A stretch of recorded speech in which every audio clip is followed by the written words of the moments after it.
Сиздер Бишкек шаарындагы айрым көчөлөрдөгү светофорлордун кызыл жана жашыл белгилеринин убактылары өзгөргөнүн байкадыңызбы?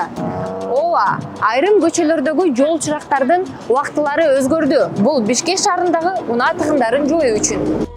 Бир жумадан бери мэрия айрым кесилиштерде жол кыймылын башкаруунун автоматташтырылган тутумун сынап жатат. Азырынча пилоттук режимде. На сегодняшний день мы уже на протяжении недели используем несколько режимов. Получается, первый режим у нас непосредственно централизованное ручное управление, аналоговое, только централизованное, дистанционное.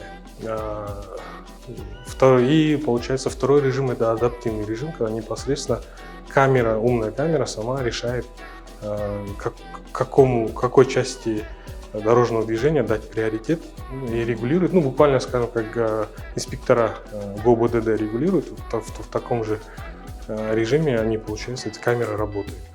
А есть третий вариант, это непосредственно комбинированный режим, когда оба эти режима совмещаются, ставятся определенные ограничения, и в этих ограничениях камера сама, получается, ситуацию на месте регулирует. Системаны тестирлөөнүн алкагында реалдуу убакыт режиминдеги трафикке жана светофордун сигналдары автоматтык түрдө жөнгө салынат. У нас получается на 21 перекрестке установлена эта система по улице, начиная от улицы Жибек-Жолу, по улице Юсупа Абдрахманова, Байтик-Батыра и Алы Толкунбаева в восточном направлении.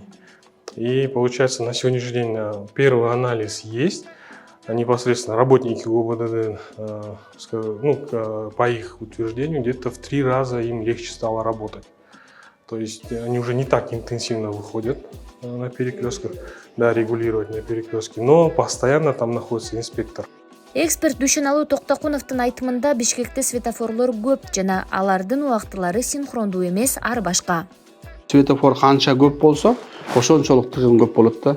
Бизде кереги жок көчөлөргө коюлуп калган светофорлор да бар. Ошон үчүн атайын буга специалист машина менен бүт хронометраж кылып, шаардын баарын кыдырып, кай жерде кандай болот ошону изучать этип жасып алып туранын ошол убактыларын коюп бериш керек. Эксперт бул камералардын санын көбөйтүү керек деп эсептейт. Албетте тиешелүү көзөмөл зарыл. Бул атайын видеодо бир чети видео, бир чети регулировка кылат.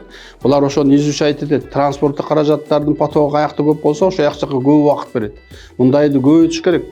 Анан мындагы ошо көзөмөлдөп туруш керек да, баары адам аркылуу ишке ашат да буларчы. Ошондой эле жөө жүргүнчүлөр менен айдоочулардын пикирин уктук. Билбейм, мен биринчи жолу өткөрүп атам үйдө. Мага нормально эле, ыңгайлуу эле. Мне кажется, для пешеходов неудобно, откровенно говоря. Долго ждать, когда проезжает транспорт. Ну так я уже обратила внимание где-то, где есть. Мне лично неудобно. Күтпөйлө, бат эле өтүп атабыз. Ыңгайлуу эле, ыңгайлуу. 70 секунд кылып койгонду, мен чута байкадым да, 61 секунд дегенде көрүп калдым да. Бул жакта деле пробка, тиги жакта деле пробка. Ар деле өтө албай атат. Өзгөрүп кетет эле го. Өзгөрүү жок. Мен байкашымчы. Учурда жол кыймылынын коопсуздугун көзөмөлдөө башкы башкармалыгынын кызматкерлерин жана программисттерди окутуу алдында турат. Алдыда айдоочулардын жана жөө жүргүнчүлөрдүн пикирин уккандан кийин мындай светофорлордун санын көбөйтүү керекпи же көйгөйдү башка жол менен чечүү керекпи деген чечим кабыл алынат.